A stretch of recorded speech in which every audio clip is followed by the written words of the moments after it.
we're in business. We are in business. What's up, man? Not much. What about yourself? Well, this is the start to episode 19 of an Untold narrative. Okay. Why don't you tell everybody who decides to view in who we have here? This is Brett Golliff, designer, design manager for Global Chevrolet in color and trim at General Motors. And then I suppose I'm also in the footwear world a little bit every once in a while. And then a father as well and a husband. But yeah, Brett Golliff. What an introduction for yourself. That's awesome. Well, thanks for joining us. I know it's like late on Sunday and you have a crazy schedule. Just trying to get you to sign up for an hour of time was a little back and forth. So you're a very busy man. I tend to, yeah, this time works best for me. I'm not gonna lie. I just had like a 15-minute power nap as I was putting my daughter down. So it was, I can like guarantee that this amount of time, like at 9:30, kids are in bed and there's a general better chance no interruption will happen. So Amazing. Okay, good to know. Where are you currently? I'm outside of Detroit right now. So I live pretty far up north outside of Detroit by about an hour. Okay, Um, cool. yeah. Where are you originally from? Indiana, small town in Indiana called Angola. It's like where Ohio, Michigan, and Indiana all touch, basically. So yeah, Cool. very small little community, like 7,000 people or so. Nice. Yeah. And so you just talked about a lot of different aspects of who you are today. What I always like to do is kind of backtrack a little bit, a few years to kind of primarily like what your education was, kind of how you gained some of the skill sets. When did you know that you wanted to be a designer? Mm, that's a Was tough it question. was it early on? Was it in middle school, high school, elementary school? Are your parents artists? So I find it very interesting because, like, I think that's a good question. It's something I think about often, to be honest with you, because I am learning that uh, I was very exposed to art and not realizing being from a small community that doesn't have really anybody in the creative field outside of kind of craft type stuff or teachers, right? When I say craft stuff, kind of we're from a lake community, so people painting of the lakes and nature around it, right? Okay. Um, but so starting at around age of 4, my mom put me in private art lessons, and I had always drawn and did a lot of painting and stuff like that. And she had a couple of friends that did that type of stuff. So I would go and do that on Saturday mornings at least once a month, sometimes twice. And that was a variety of things. The first lady I was with, Paula Glasper, that was like working on anything from drawing of trees all the way up to painting like still lifes and trying out every medium. I was with her until I was like 10 or 11, and then it flipped to another wonderful teacher, Lady Kathy Roddy, and that was all like oil painting. And that I did until I was probably 15ish. And then at the same time during school, I had Jeanette Meridew, who was a family friend as well. Um, she kind of introduced me to everything, right? And I was always like put in the gifted and talented classes of drawing and painting and stuff like that. And like in high school, for being from a small community, we had like 20 different high school art classes that you could take, from like drawing 1 to drawing 2, painting 1, painting 2, ceramics, sculpture, photography. I took all that stuff and then just started doing independent stuff. So there's like that side of my life that's like happening. The other side is like, we're similar ages, that Michael Jordan era, right? Yeah. Like growing up, I sucked at basketball. Like as much as I tried, like I just wasn't that great at it. Uh, but same time, like I'm like at that time until they screwed up, I'm like the age of the Jordan that's coming out, right? So Jordan 13 comes out, and that was like I guess around the 11 was the time that they started showing sketches a little more than they did in Process. the Yeah. past, right? Yeah. And so the 13, like they did a lot of like storytelling around the Panther and that type of sketch. And I was like, this is what I'm doing. And then 14 comes and they show the Maranello, the Ferrari 550 being the inspiration. And I just started, I was in 8th grade at that point. I just started drawing like, oh, here's a Corvette version. Here's an M3 version of a shoe. Here's a Viper version. Here's like all this type of stuff. And just, Seriously, that young? yeah, yeah. I mean, at the age of 4, you're taking painting classes. I mean, Jesus.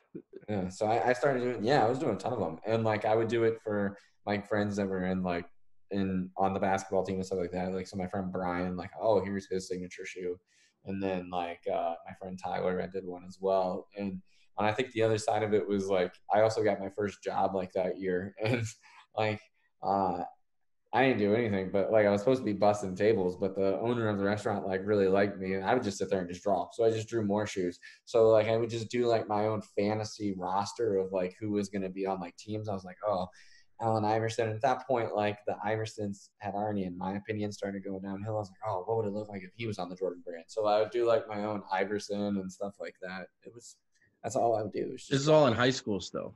I was like a freshman. Yeah. Also, Yeah. you have a tremendous memory to just start name dropping people from back in the day, 20 plus years ago. That's you name dropping Tyler, this woman, Luann, whoever you said earlier. Yeah.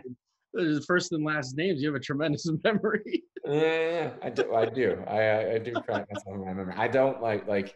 I think people think that I'm purposely like aloof in like meetings, but I intentionally don't take notes. Like I don't do any of that stuff. You're just able to like retain the info.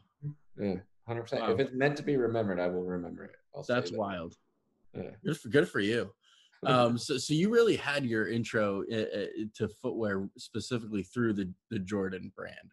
I would say so. Yeah. I mean, it was definitely definitely Nike signature athletes or that era. Cause like even the Adidas stuff was incredible then too. Like I loved the T Mac and obviously the Kobe stuff that was happening. But yeah, absolutely. That era was very much like those athletes are the brand in themselves, right? Like, and that was, and I think we were that generation of watching marketing unfold to you in like a product and stuff. So yeah, absolutely. And I think the other side, like I don't talk about it nearly as much because most of the people I do this type of conversation is footwear stuff, but I had a deep love for automotive at the same time. And like so like my parents were divorced and then I had grandparents and stuff. So like at that time, like if you recall like magazine subscriptions, you could get free 6 months, like 6 months for free at like certain houses. So I would just like rotate the houses and just do free 6 months of like each thing. And so like I You would like just got stacks at everybody's houses. yes, exactly. Yeah. So like car and driver and motor trend and like all that type of stuff. So I would send them there. And like my favorite issues was always about, man, I just got AirPods for the first time and they're falling out. So I apologize if I'm touching a lot. But Do you have the normal ones? I've got the Pro. Oh, Uh, okay. and Go ahead. Yeah, I have the normal ones and I love them. I don't have an issue with them, but I know the pro ones are a little bit different. It's weird. This is my first time wearing them. We had to get something for my son, and they came for free with them. So I was like, "All right, let's give it a shot then." Yeah. Amazing. So yeah. I'm not even gonna ask what you got your son to get free AirPods with the gift. Yeah, well, he doesn't even know. They're not gonna be his. He's too young for it. So like, Well, maybe one day he'll watch back on this and then he'll be like, "God damn it, I got cheaped out of some AirPods." exactly. Yeah. Well, no, he's virtually learning now, and we had a Chromebook for him, and we've only used Apple products for like 20 years, Yeah. and the Chromebook kind of crapped out. And I didn't know what to do, so I just returned it and just got him a MacBook Air. So it came with that. It was like I have to do this. He's on Zoom calls all the time, so I have to have something. But That's yeah, amazing. so like my favorite issues of those magazines were it was always about this time of year. They were having like designers freelance and do, oh, this is what the next Ferrari is going to look like or the Corvette or whatever. It would be their future issues, right? And back then it was before people were doing any sort of like CAD or rendering. So it was like real drawings, it was marker renderings or Canson renderings or something. And I would just obsess over that stuff just as much. So, That's wild. So yeah. you really got into it early. Did you are your parents, grandparents, nobody really is artistic, or they're just like I put you think up for like success that way? I don't think any of them would tell you that they're artistic if you were to have a conversation with them, and maybe that's just low self-esteem about the stuff. But I think realistically, like my dad would do some beautiful drawings for me. If I asked him to draw me something, yeah, he would do it. Yeah. My mom is very, very good at like putting like colors and textures and materials together. Like her house is awesome when you Yeah. walk in through that. And my grandma, my grandma can be a little arrogant. She can draw, but she might be like, yes, I'm really good at this. And my grandfather, so both my mom's parents are who I'm referencing there. My grandfather was phenomenal at like woodworking and actually taught, like that's what he taught in high So school. you definitely had a little bit coming through the family tree there. Yeah, well, and I think they embraced it more than Yeah. anything, right? That was probably the real thing. They were like, okay, well, we don't know what you're doing, but have at it, right? Sure. Like, Let's just sign them up for some stuff. Let's have them try some things and figure it yeah. out. And then, so where did you, did you know you wanted to do design in college? Like after high school, did you like, not many Um, people know like industrial design, product design, transportation design, yeah. especially, you know, in the 2000s or, or late 1990s or whatever it is, or Well, a couple of things would happen in that instance. So where I was lucky, being from that small community, there isn't a lot of people that, quite frankly, leave, right? right. I mentioned her already, Jeanette Merridew, still a driving force in my life today. Like I talked to her. I think I was lucky in the sense that her and her family and her husband worked for a company that they traveled a lot. They lived in Italy for a few years and stuff like that. So she kind of always gave me this like, hey, there's more out there, right? She actually, took my work and sent it to CCS on her own, like knowing that like, hey, this is being in a teacher. She was getting colleges that were coming in, and there was an image on there of I'm sure you know him, but like Jason Mainen. It was like one of his sketches, and I was like, that's it. Like that's what I want to do. And so she connected the dots and put that together and got us going. Another thing that was happening at that same time was obviously the internet. Nike Talk being a website. Jason Petrie was posting all of his stuff under Alpha Project, and I just reached out to Jason, and so he would have been at that time a senior, and I believe he was in North Carolina.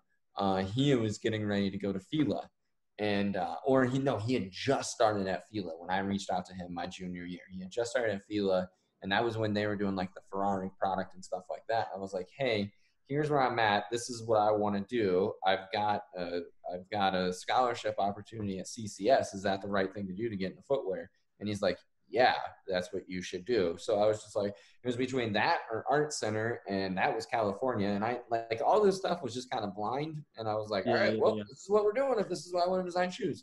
So I go to What, CCS. what year did you reach out to him and was it email? Yeah, it was all email. My email was pharaohmonch03 at hotmail.com. It was like back when like backpack rap was like the greatest thing ever, and I was into like the lyricist lounge and all that type of stuff. And so I just reached out to him via that. I basically just sent him an email. I was like, hey, my name's Brett. I'm looking to get into footwear design. What I'm thinking about going to CCS. What would you recommend? And we just had like our own chain going back and forth from that. That's awesome. Well, it's Yeah. nice that he was willing to kind of help you out. I think like all of that community is still the same. Like, I'm jumping ahead a little bit, but while I'm at CCS, like, so I get connected very deeply with Dwayne Lawrence, who does like, he did all the Wade stuff. He's at Anta now. He was at Adidas for a little bit. He did the Wade stuff while he was at Converse, and he connects me then to Jason Mainen. Jason's like a lifelong friend. I actually talked to him for like an hour today on my on a drive today, and it becomes this small world. And I think as long as what I tend to notice with people in general, if you're comfortable within your own skin, you're comfortable sharing your journey and your information, right? Yep. And you want to help people. You want people to learn from what you've done. And I think, yeah, it's been a beautiful ride. I wouldn't be where I am without those people, right? Right. Yeah. So yeah. So do you what was your undergrad in? You did it in four So it was years? it was product, but then I was in product, but like CCS at that time, I'll never forget it. First day of like industrial design program, there was like 120 kids, and like we're all in this auditorium or whatever, and they're like, they're like, all right, and this is back when CCS still used to cut people. So like you would be starting with 120, but when you're graduating, you're probably graduating with like 45, 50. Yeah, it was the same at Wentworth when I went. All right. Yeah, they don't do that anymore at CCS, or from what I understand, they don't. They still do it at other schools, so. They'd probably be doing it, to be honest. And that's not to be mean, but that's just to drive some like real focus back into some stuff. I agree. I think it helps like kick another gear into students, right? So they can like, it's like competition, but it's like there's 40 or 50 grand on the line. Right. So yeah, and I think that's a key point. Like the way I looked at design school was like my mom and grandparents like explained to me like this is how much this is, which didn't really ring the bell to me that much. And like, this is how much your sister's school costs. So like your first year is more expensive than your sister's 4 years. So like, and it immediately clicked to me. I was like, I need to make sure that I try to be the best because I have I had that same right? mentality. Yeah. And so like we're sitting in this auditorium and they're like, how many people are here for product design? And I raised my hand. I was legit out of the 120 there, the only one that raised their hand. I was like, and the other 119 were there for automotive design. And it was like, and which I think makes sense being Detroit now that I look back on it, because like at that time, Yeah, like but still. yeah, it was nuts. Every year out of automotive design that graduates out of there, it's like 20 people. So they basically like said that. They're like, okay, you need to be rethinking this. And yeah. If I was one of those 119 kids, I would have been like, you know what, odds are pretty good over a product. I might as well jump ship. Yeah, they came over. Yeah, eventually made their way over. But it was like that. And the other side was I didn't realize like what automotive was like. What I loved about the automotive side, especially at that time, was, and it's still that way, but like that era of like freshman year was where you had like you were taught to like render emotion more than you were a design, I felt. And then when I looked at like the footwear side, the people that I loved that like busted out in the footwear area, that's what they were able to do. So I kind of just combined those two areas. What year did you graduate?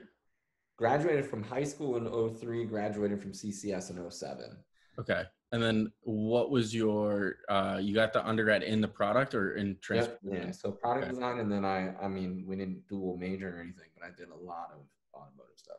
Just because you're surrounded by it. Surrounded by it, and like all of my best friends and still best friends to this day were in that class. So I would just go and hang out with them and we would all be doing the same stuff. I would just switch mine to a shoe. They would be doing a car, I would do a shoe. Yeah. What was your first job at a college? I went to New Balance, and I was in the advanced product group. So Boston, Lawrence, obviously, and it was awesome. It was a great awakening, but it was wonderful. Why do you say it was an awakening? And how did you find that job back then? So luckily CCS has like, I think a lot of people that don't experience a CCS or an art center, and things are different now because of online, but a lot of people back then that didn't experience something like that, they're always curious. It's like, oh, what was it like? And I think the thing of what it's like is like, no matter what, to be successful in school, it doesn't matter where you go, you have to be self-motivated, right? But like what CCS for surely provided then was a deep network. And so every year you had a class show. Freshman and sophomore year, if your show was good enough, it would be brought into the area where they bring the companies in, right? Gotcha. And so it was like always like school would end, and then like the week after that, like all the companies are coming through. So that's how it was. Yeah, it was Drew Spieth that was walking through for New Balance at the time, and him and I just talked, and we talked forever. Nike and Adidas were both there. They were on a hiring freeze at that point, had great conversations with their recruiters. And then, but the New Balance one, like, it was beautiful because him and I just like clicked so well. Yeah. And we had like such a different thought, and not a different thought, but like a thought that aligned and where we saw product going. So I go out to there, and my girlfriend at the time, but now wife, we moved out to there, like fall of 07, so like August of 07. You guys met in Michigan, or? We met, so I've known her since 7th grade, actually. So we've been together since we were juniors in high school. So we were actually just joking. Wow. Our next weekend will be like 18 years together. And Congratulations. thank you so That much. is a lifetime in itself. It is. Yeah, we've been together longer than we've been apart. So Yeah. So she picked up and moved with you. yeah, blind faith, I suppose. I don't know what the That's, hell she was thinking, but yeah. so you have yourself a keeper then. Yeah, I'm a decent talker, I suppose. I don't know, but it worked out. Yeah. So how long were you at New Balance? So I was at New Balance until the end of 2010. So it was about 4 years when it was all said and done. Okay. And why the jump? I mean, you survived the recession. You know, Yeah, like the that's a good job. question. I think. All right, so look, I'll be very transparent. New Balance was interesting. So a challenge that I have in my life is that I have a vision of how things could be and should be at times, and sometimes it doesn't meet that vision. At that time, I was probably a little bit younger and more immature than I needed to be, but like I had this vision that, and I had the same vision when I went to CCS. So I probably should have learned my lesson even then. Like what amazed me about going to CCS was like I gave you my background on like art. I'm sorry for the language, but it just fucking blew my mind how many people went to CCS off of like one high school art class. I was like, what do you like? How did you dedicate and have like this thought process when you have like one thing? And not even, I'm sorry to say this because it does sound arrogant, but not even be remotely at the level that I was at. Like that kind of blew my mind. So then going into New Balance, I just assumed everybody was a shoehead. Like I assumed everybody knew And the was entire, dialed and yes, the entire lineage of everything, knew why this was. and you learn quickly that people have jobs without an actual skill set. Yeah. And it's Or not I, shade on New Balance. I'm talking industry wide. Yo, that's everywhere. Yeah, I That's mean that's every. everywhere. I learned quickly that not everybody needs to be overtly passionate and in love about the job. They're content having a job, and that's everywhere. They clock in, they clock out. That's Yeah, it. There's no like true. Literally, passion's like the only word to describe it. It's like yeah. where you actually give a shit. Yes, and that's not to say that that doesn't exist there because it does. There was plenty of us that had that, but fuck, did that hurt my heart? Like that was like that was, and I think like I had a real hard time with that. And then as I got into it, understanding like okay, this is a job and that's fine for some people. I could still work through that, and I did. And then I still talk to a lot of people there, but I knew as I was growing and growing, I was like, all right, I this was a company of at that time in mass was probably 2,800 people, just guessing. And then like globally, including factories and everything, the footprint was probably like 6,700, maybe 10,000. It's probably like 3 or 4x that today. I bet. All right. Yeah. That sounds about I don't know specific, but I'm just saying even like global revenue wise, I mean they're way bigger than yeah. 10 years ago. Yeah, and I mean the growth has been extraordinary, but I just kind of knew that when I was looking at it, I was like, internally I knew I needed something more, and it wasn't something that was against them. And I loved my position I had. One of the people that I don't talk to him enough, but I value him tremendously was Ken Thornby, and he's one of their kind of, I guess PLMs would be the key word, but like the heads of it, and he was extraordinary. Just really helped me get that vision and that understanding of like why you're creating what you're doing. He has a deep history within the industry outside of New Balance as well, and I just absolutely loved every part of that. And I'll still talk to him today just to like re-ground myself every once in a while. But like at the same time that I'm at New Balance, I started blogging. They were cool with me blogging and talking about stuff. So like we would go to like Jones and Irving or something, and I would like do the step-by-step of like a last, right? And I would write about it. And this was like infancy of like blogging, right? And I kind of grew this like mass following, and I didn't know it. I didn't realize it. What website? Like on It was Tumblr? on a site called Counterkicks, which was like they were, if there was like sneaker news and hype beast, this was like a site that was doing solely about like the footwear industry news. And Interesting. yeah, it was weird, but it kind of blew up and it grew. I mean, it's quite frankly, that's how I met, you and I basically met through Daniel. Yeah. That's how I met Daniel, and like all this other stuff was like growing through that. And it was it was an interesting thing. Like it just really blew up for me, just to say the least. And that, During your New Balance era. yeah, yep. And that, like, from I don't know if I can look at it, and like they would be in deep, like in-depth narratives. Like everything would be at a minimum like 5,000, 10,000 word like posts. And And you're like just writing for the love of writing. yeah, that was what I loved about automotive. And like when I grew up with was and I never understood why footwear didn't have that. Like it always kind of footwear, and even to this day, footwear is treated very immaturely in that space. So I tried to provide like this background of it and It's really, very sheltered. It like doesn't want to be transparent. It doesn't want to show even, I mean, you talked about it very early on, like the process of like sketches and stuff. It's super rare for like today it's a little bit different with the internet, but like over the history of the past 20 years, like so many brands are so reserved because they're going to give away secrets or something like that. Honestly, one sketch isn't going to make or break it. Everybody's worried about their own shit. It's like, yeah.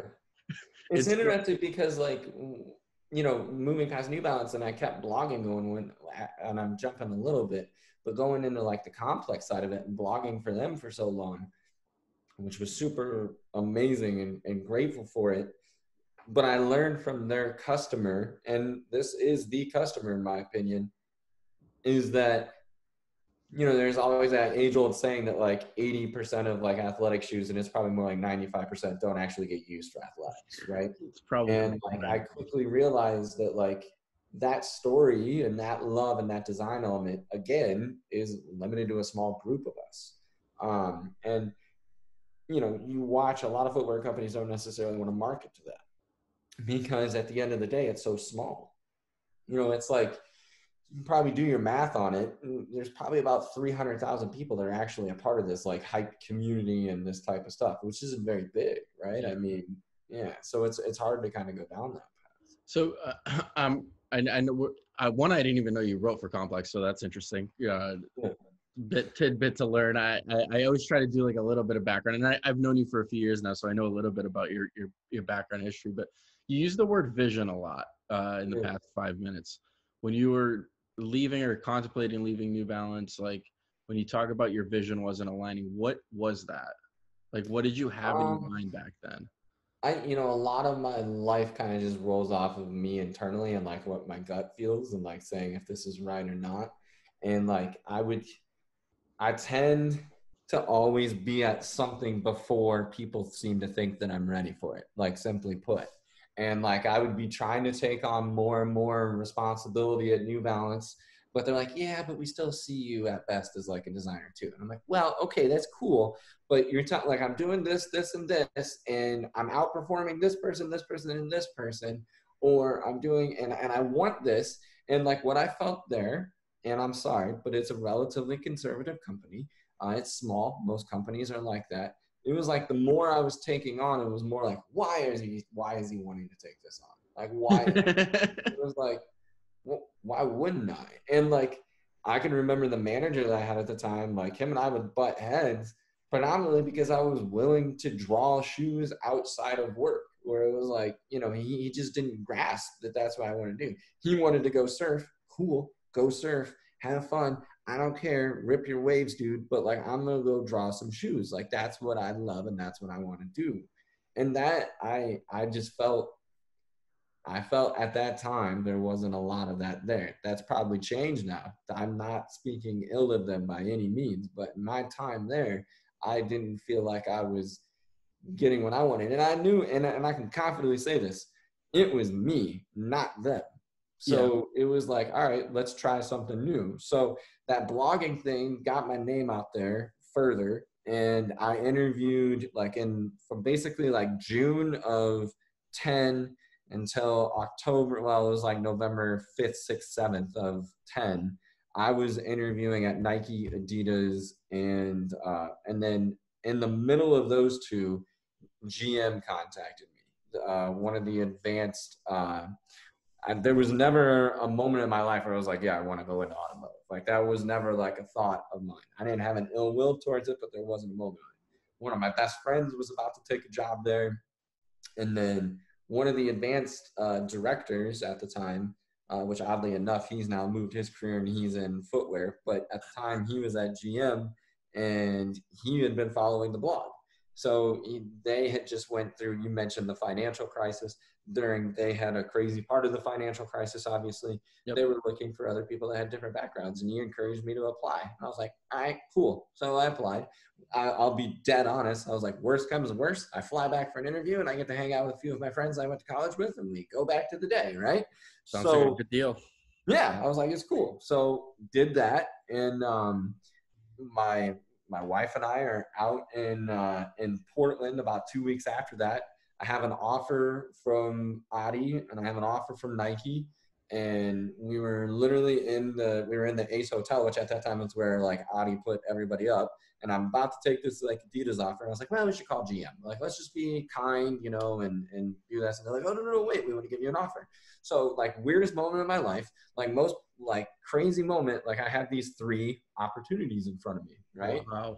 Yeah, and like we like just made a list. Like it was like, are you like legitimately sitting in the Ace Hotel just like reviewing? Yeah, I'm like, what the hell is happening? Like it was one of those things where you like, for me, it was a culmination of like fighting and fighting and fighting to get to that opportunity, right?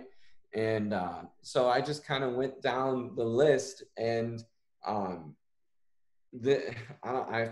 preface this a lot because I truly try to make a belief that I wasn't trying to be arrogant with this statement.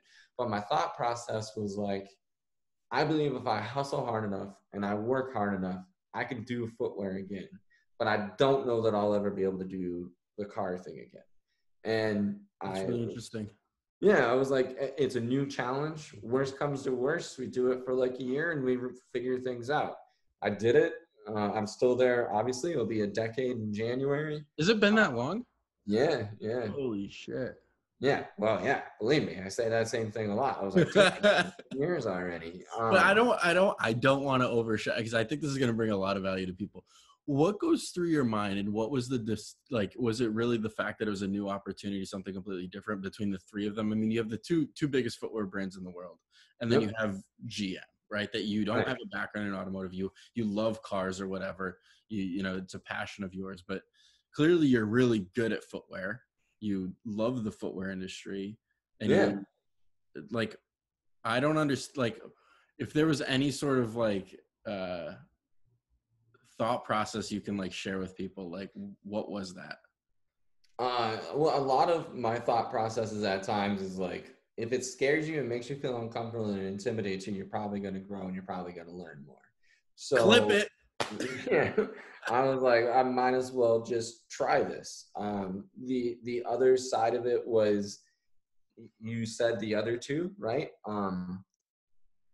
It would have been a new learning process. It would have been at a bigger place. You would have saw how to develop product that probably has a much greater emotional connection to the consumer, no doubt. But there was an element in my head, I'm like, it's still kind of doing what I was doing. And that's not to say it would be 1 for 1, but there was an element of like, okay, there's some translations here, right? So then when the GM thing came up, I mean, like they have this deeper history than everything that we have of developing amazing product and developing concepts and having a vision. There's a scale that's different. There's a cost value that's different. Another thing that I felt was like the bulk of the footwear industry is controlled by marketing. GM design reports to design. So design makes design decisions, right?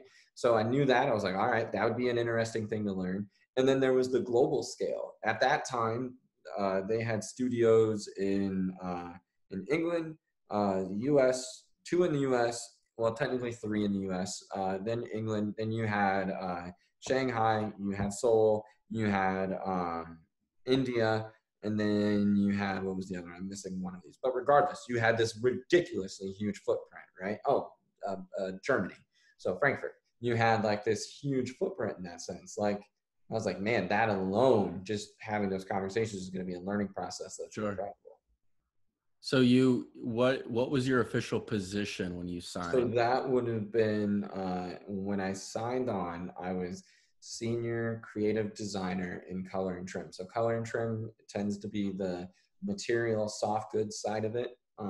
And I had a mentality of like, well, I'll go in and bring sketching and other elements to it. And that's pretty much exactly what I did. So That's really interesting. And so, and they didn't care that you showed up with a footwear portfolio? no, they didn't. No, they kind of embraced it. And I just did my best to, when I put the portfolio together, to, speak of not of it as footwear, but speak of it as product and what I was doing with it emotionally and customer insights, and go down that path. Right. And so when you look back at that, really it's a pivoting moment. Um, do you ever look back at like, oh, what if I took like the Addy job, or like, what if I took the Nike job, and then where would your career be today if you look back on it?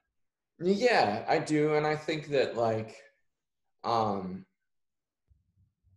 I think the GM turned me into like the leader that I am now. And like I didn't know I had like all of these like frustration was what led me when I was at New Balance, where it was like, no, let me show you how to do this, right? Where it was like if I was to compare and contrast of like some of the big things that have happened in 2020 to relate to, like The Last Dance, like New Balance to me would have been like Michael Jordan 85 through 90, where he doesn't pass the ball, right? Where it's like, and he doesn't trust his teammates. He doesn't like, no, I'm going to show you how to do this. Like we are going to, and like, I know you want to do a technical running shoe. But no, we need to rethink running shoes entirely.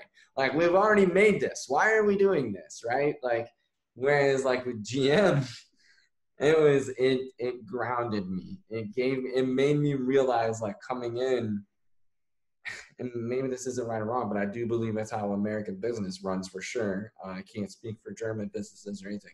A lot of it's relationship based, and it's a true team sport. And if you don't know how to get other people to rally behind your idea will go nowhere. That I did not have that, and I did not care for that at New Balance. I didn't want that. I just believed that if we did this incredibly good design, it was going to win, because that's what I felt I had been taught in school, and Right. obsessing over the industry. So GM formed me into it. I don't know that I would have had that had I went to Nike. And I think, or Adidas. And I think I was such a passionate fanboy of those other places that I don't know that I would have had the right scope and mental vision when I went there to separate this awe that I had of the pedestal that I put them on. Right. Yeah, that's so important. I mean, what's the saying? They say never meet your heroes, or who you look Yeah. up to, because you're just gonna be disappointed Yeah. or something like that. But yeah, that's Yeah. super interesting. And so, how how is your career at GM or Chevrolet kind of transpired? Obviously, now you manage a team, and it sounds like you've learned a lot of key lessons over the years of teamwork, specifically communication, relationships, and things like that. How is your career kind of shifted over the years? So yeah, I did. I was basically a lead designer for until 2000 like 15 and a half roughly. And then I became a manager, and I had one person. I was just doing the perform, like when I started on like as like within Chevrolet, but on Corvette and then Camaro as well. And then I stayed designing those for that amount of time. Did a little bit of advanced work, and I would do some brand work every once in a while. And then um, so for Corvette people, that would have been like wrapping up the sixth generation Corvette, helping finish the seventh generation, and then doing the eighth generation, which is the newest, the mid-engine. And it was just an incredible experience, because like you have something that has like this brand identity. It's one of the oldest brand identities in American history, and nameplates, and it has a deep meaning. And what's really beautiful and fascinating about that is it's all like form follows function, but yet it's also like this attainable thing, right? So I kind of had this mentality. I'm like, oh, that's our like motor's our athlete. Everything else around that is the upper of the shoe, right? So sole unit or whatever you want to be is motor, and then everything comes along, and your athlete is like taking it to the track. Sure. So I kind of just kept communicating thought processes like that and pushing it and growing it that way.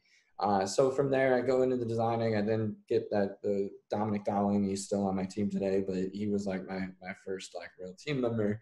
And then it just kind of kept growing. It was like, as we got more into the Chevrolet portfolio, it was like, all right, what if we kind of bring these elements together? And it just grew, and now it's further and further, which is greater responsibility is greater responsibility, right? So That is fact. So what similarities or dissimilarities are there in the process between footwear and cars? yeah, Or I kind of always joke that the creative process is the creative process. I think it's very similar.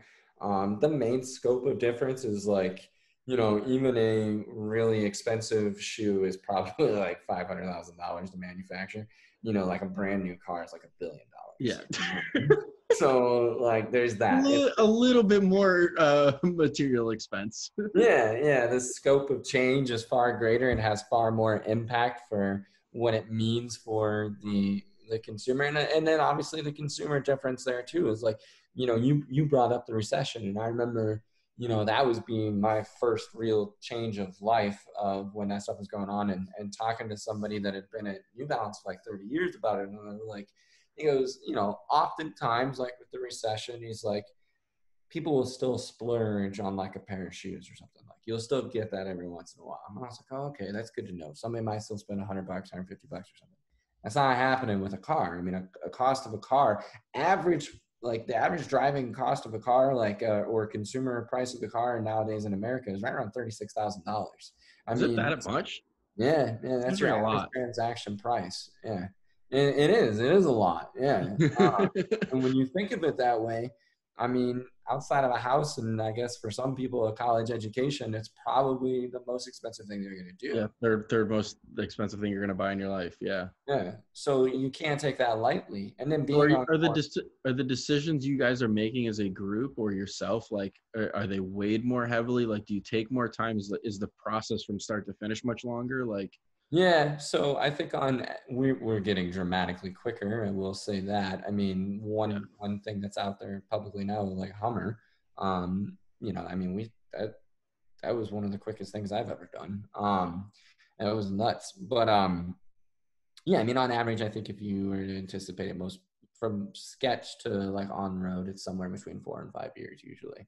But I wow. think the other side of that is like, especially with like the Corvette side, like, if you're in the collectible cars and anything like that, that 60 years from now, that thing's going down an auction block. And it's like, I personally want to be just as proud 60 years from now as I am today. I don't want to look at it and not say that's not to limit risk, but it's also to understand that like, this thing's got to live forever. Don't just make a decision now because you think it's cool. Make sure that thing has longevity, and that basically just takes experience and vision, in my opinion. And that's a little bit different than footwear because there's so many shoes that are outputted by every single brand that it's like, okay, you can design still a relatively mediocre shoe and look back in 30 years being like, man, that was trash. But 99% of everything else you work on is really great. One of the most disheartening things I ever heard, and this is just disheartening to me, I'm not saying that the person was wrong, was like, we'll get them next quarter. Like, no, fuck you. Like, do it right now. Right? Like, yeah, like, no. I will get him next quarter. Yeah, like, come on, man. Yeah. That is wild. That's not good vision.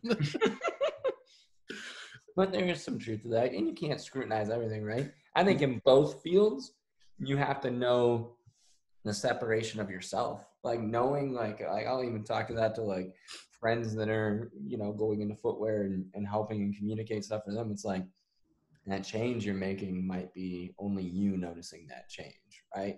So if you're scrutinizing like 2 millimeters here and 3 millimeters there, that's fine. But understanding what are you doing in the development process? How far are you extending it out? What is this doing in the end?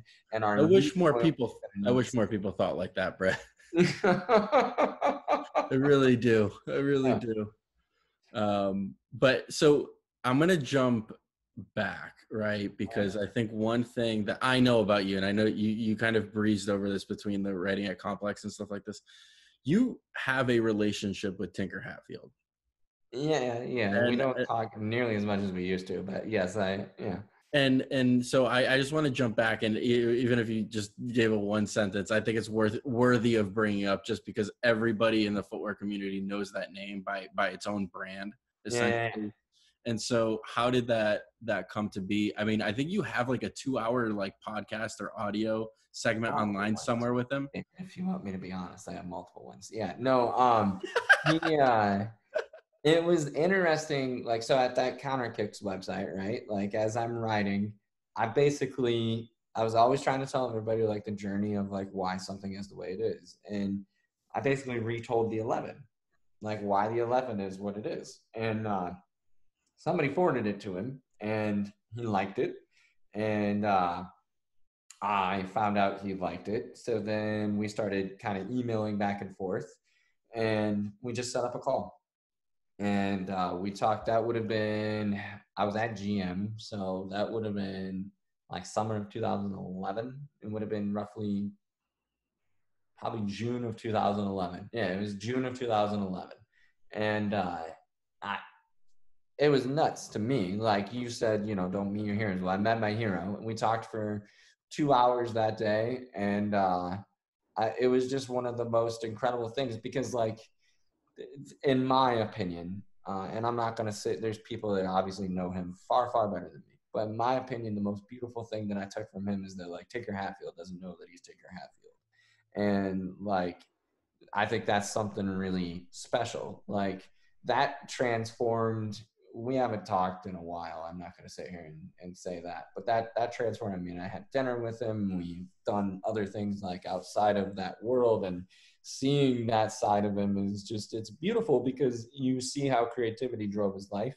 And to me, like, learning where risk is and how you take it and how you do it, I think he's just very smart with risk. I also think that, like, this idea of architecture is far more than people grasp, like what that really changed and how he designed. Like, most of architecture is teaching how to kind of, I think automotive and architecture similar in that sense, where especially from an exterior design, you're kind of just trying to capture a vision. You're trying to capture this art piece, and you're making it out of hard pieces and other things like that. And he really translated that well into footwear. And yeah, it was still one of my, like, you know, moments that I kind of pinch myself that I had. And because of that, I mean, that led, like, one person that I talked to a lot is Aaron Cooper.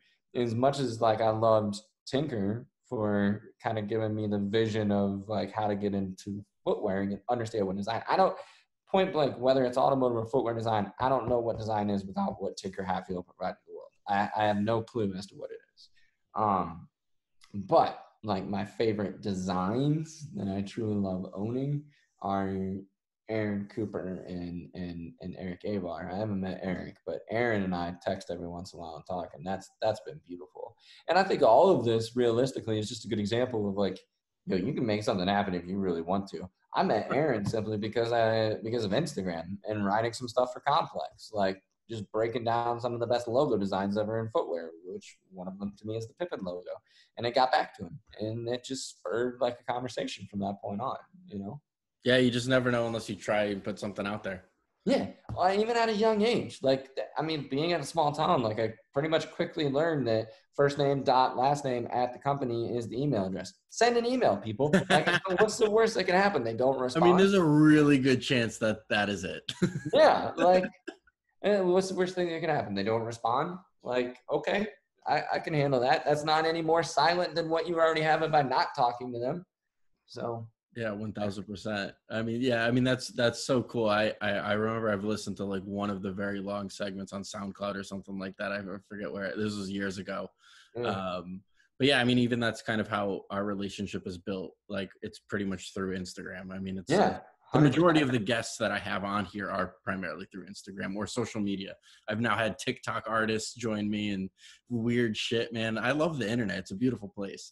It is. It's a gift and a curse. Let's be real. But it's one of those things where it's like it's limitless. You know, I mean, I haven't talked about it much, but, like, Jason Maiden has been just as influential on all of this stuff for me. I mean, that guy's been incredible from automotive and to footwear. He's somebody that's connected dots and really nails all this stuff as well too. Man. Yeah. So you've obviously been out of footwear for a while, but you speak so highly of it. How do you really have, in my opinion, this is just from an outside perspective, you've taken a a really backseat approach to like even social media over, I'd guess, like a year or so now. You just kind of just do a lot more family stuff and Yeah. things that aren't necessarily driven towards your like around your career. Hmm. um, how do you balance, work? I mean, you went from a kid at New Balance who's drawing an outside of work hours, right? And who's super passionate about it, working probably 80 hours a week just for the love of it, Yeah. to now having a family, having kids, having a house, doing this, doing that. Like, how are you able to manage that? Is there a downtime? I mean, it seems like even you're taking 15-minute power naps just to get through the next couple hours of the night. Well, yeah, I mean it's so I mean we're in my like office, right? Like we're in my little shrine of like footwear. It's also now my son's office. I should point out his desk over Nice. Look at that. there. But like I spend a lot of time in here. I think that social media became an interesting thing for me. Where it was I just found that as my life got busier, that became more of a distraction. And what I mean by that is like, all right, still help people out in footwear. Automotive is my number one seriousness. Have my wife, had Gavin, had Tessa, have family. Can't let any of these fall, right? All of them, and I don't want any of them to be a C plus either. Like all of them need to Yep. be at an A or at least a B plus. And so uh, I just discipline and balance and rotate it. I'm very lucky and grateful that I don't need a lot of sleep. Like I can get by off of 5 hours sleep and I'm still pretty damn good. And I'll know like I'll catch up on it at some point. But Sure. you know, I think multitasking is something that I'm very good at, and being able to balance that, remember where it needs to be, and do little key things. But a lot of it is just I actually think if I were to look backwards, like before when it was just Stacy and I, and my wife, when it was just her and I, like I don't think I really valued what time was. Like if I had the work, I had the work ethic, I had the passion. If I had the discipline of what I had now and what I was doing then, I don't know where I'd be. It'd be a completely different world for me, I bet. And I think the other part of that though is like I think some people will hear people talk about stuff like this and think that that's what they have to do to be successful or succeed. One, success is your own determination. Nobody can tell you what success is. But the other statement to that is like I like that. That's what fulfills me. Like that's what give like me saying that I can handle all this and you can throw that at me. That's my fulfillment. Like if I come out each day successful doing all of those things and knowing that I didn't drop a single thing, I am amazed and I'm happy. And that's like where my fulfillment comes from. I love being able to take on a lot of stuff. So I don't know if I directly answered your question, but I think the way that I approach it is not overwhelming myself. And even though I do, but like not like letting, just knowing when one needs more attention than the other, and also believing in my process. And then I think what I mean by that is like, there's a lot of times where I'll have a brief or a project and I won't do anything physically on it for like 2 weeks, but I'm just studying it in my head and memorizing it. I've probably done I shouldn't say 1,000, but I've probably done like 100 sketches in my head by that point. Then I've eliminated what I don't want it to be. And that's half the battle. It was like getting rid of what it's not so you can make it be what it is. And I think that speeds the time up. And then also how you connect with people in that sense. Like use technology, use sketches, I don't care what it is, but it's just making sure that you bring people in at the right time as opposed to waiting until the end to get other people's viewpoints on something. Right. Yeah. Yeah. I mean, that was a lot of knowledge right there dropped. I mean, we might as well just cut it there. Yeah. Yeah, I mean, I think you and I are very similar in that sense. Like I can't sit still. Like I need to like being super like your normal humans overwhelmed is actually my comfort zone and your comfort. Right. And if you can balance all those balls and juggle them at the end of the day and go to bed, like you're like, okay, this was a good day.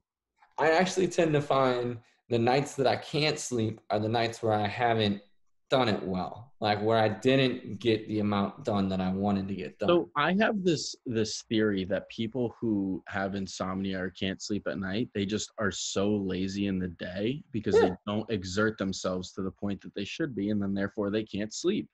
And that makes a lot of sense to me. Yeah, you didn't get the energy out that you needed to. Yeah, I'm with you. I'm Yeah, totally with you. that's why I'm totally okay with working 14, 16 hours a day, because then I know that I'll sleep better.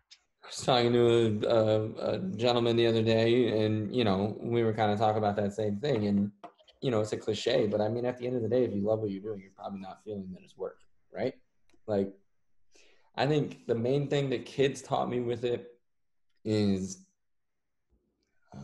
well, one, they go to bed early, so that's helpful. But two, it more taught me, like, especially with Gavin. So Gavin was the first one, so he was the template. But all right, he's down for 30 minutes. I know I've got a solid 30 minutes. Maybe if it goes well, I get an hour and 15 out of this nap. What can I do now, right? And at that time, like, I was still at complex heavy. I was writing once a week. I was drawing and rendering stuff for that. And, you just had to utilize all that stuff. So Yeah. it taught me how to rethink and revalue what's important to me and make sure that I don't lose any of that, because I think at the end of the day, me not being fulfilled is not going to be fulfilled for him either. So, Right. Yeah, no, I mean, that's super important and so valuable. If you're not fulfilling yourself, you can't fulfill anybody else, and vice yeah. versa, really.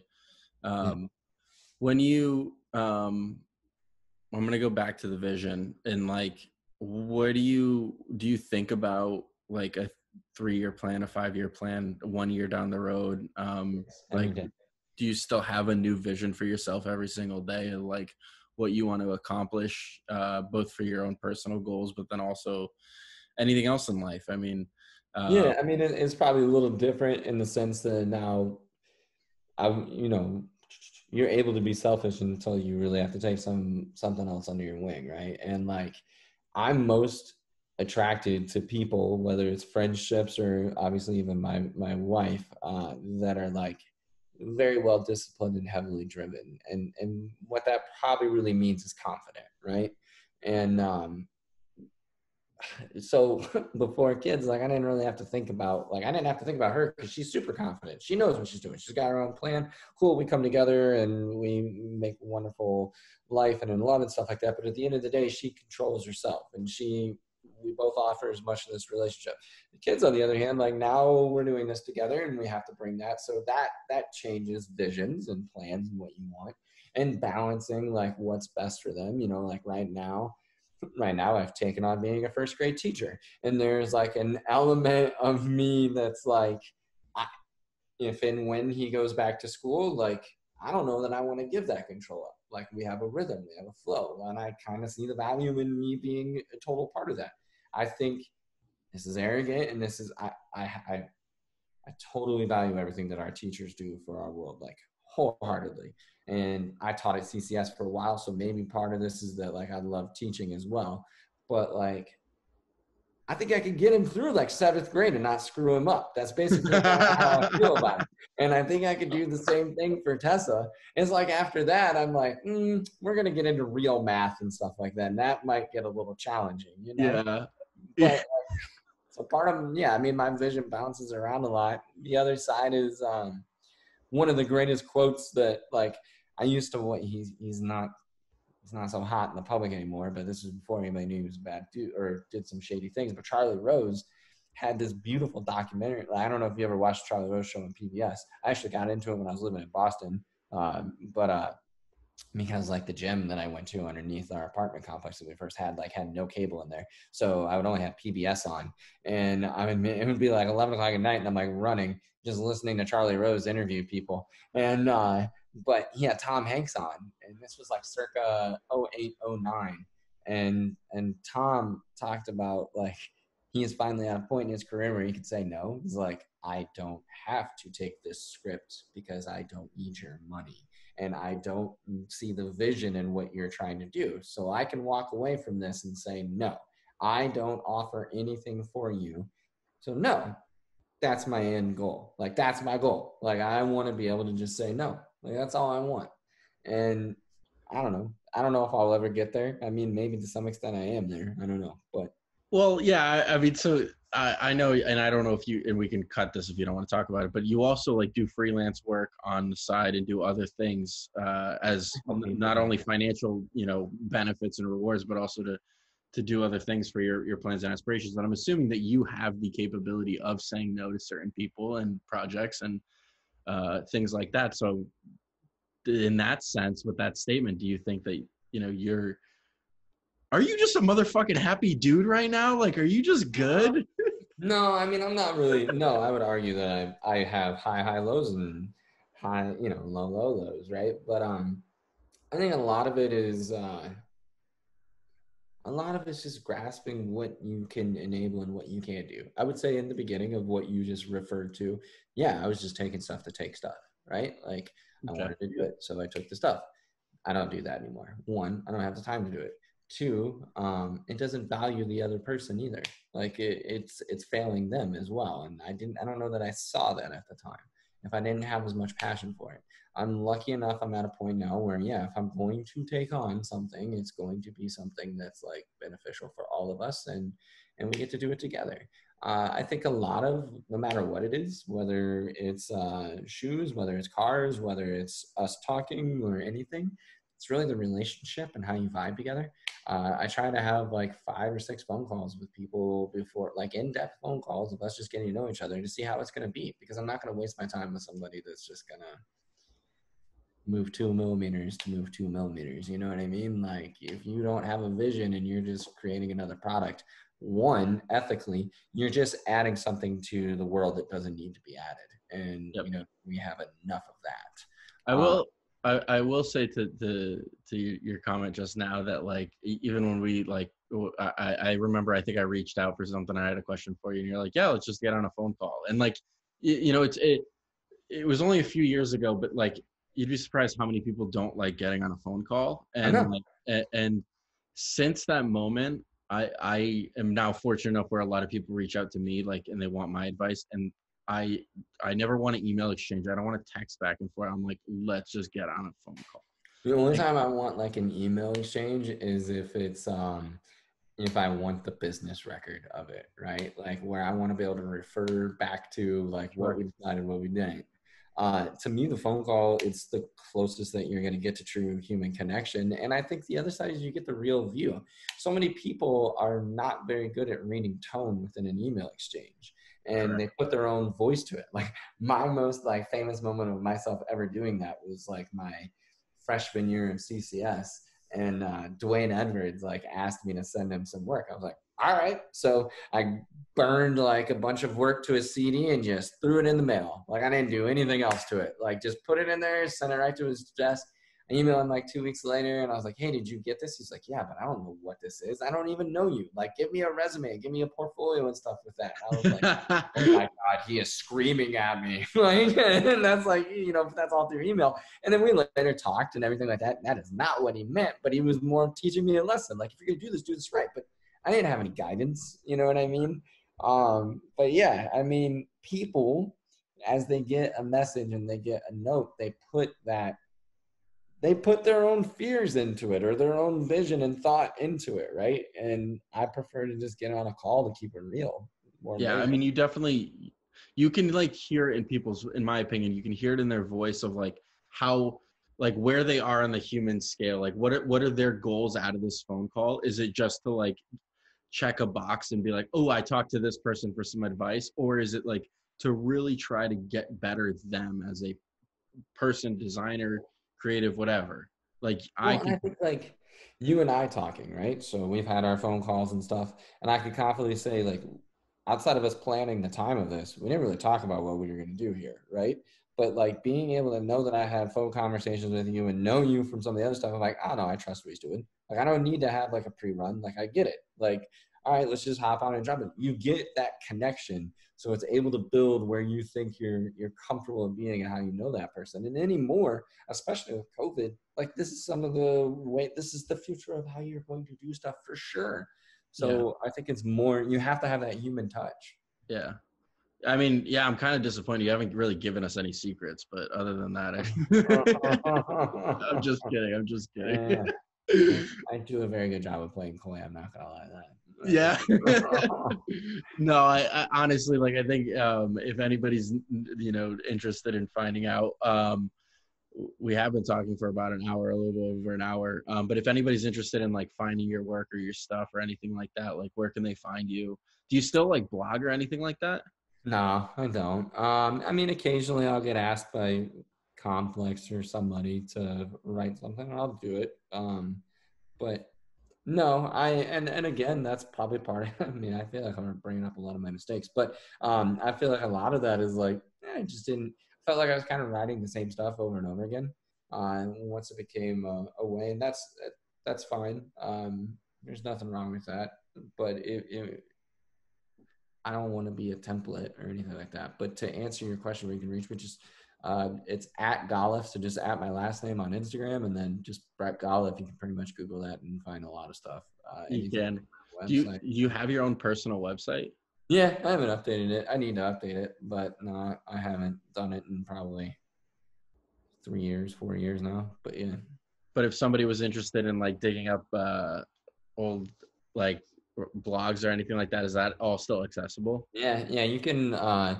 I was actually downloading the PDFs of them the other day from various sites, but I mean, you can just go to Complex and you can just say Brett Golliff Complex, Brett Golliff Finish Line, Brett Golliff Smoking Section, Counter Kicks, all that stuff. It'll all pop up. It has my whole archive of all that. All right, yeah, we'll plug all of them in the YouTube below. I don't want to take up too much more of your night. This was awesome. We covered a lot. Do you have anything else you want to share with anybody or shed light on? Going on right now. I mean, look, right now it'd probably just be healthy. Like, just stay healthy and don't let everything that's in 2020 happening affect you. Like, at the end of the day, you're in control of yourself and be in control of your happiness and what you want. The chaos that goes on around you, understand your circle of influence and what you can do, but don't let something bring you down. So if I had to say anything, it's gonna be that. If we want to talk on a personal note, I'm very proud of some of the stuff that we have going on at GM. I think we're really transforming the company and the automotive industry that's going on. Very soon, the Hummer will be revealed, and that's out there. I mean, you can find that information. So, is this a brand new Hummer? You referenced it earlier, and I was like, a Hummer hasn't been around for a while. Yeah, it's brand new. It'll be all electric, and super excited for that. And so you and your team has worked on that? Yeah. Two members from my team have worked on it, and I'm very, very proud of them of what they were able to accomplish and the work that went for it. So I'm proud of where that's going. Footwear wise, I've always got a lot of stuff going on.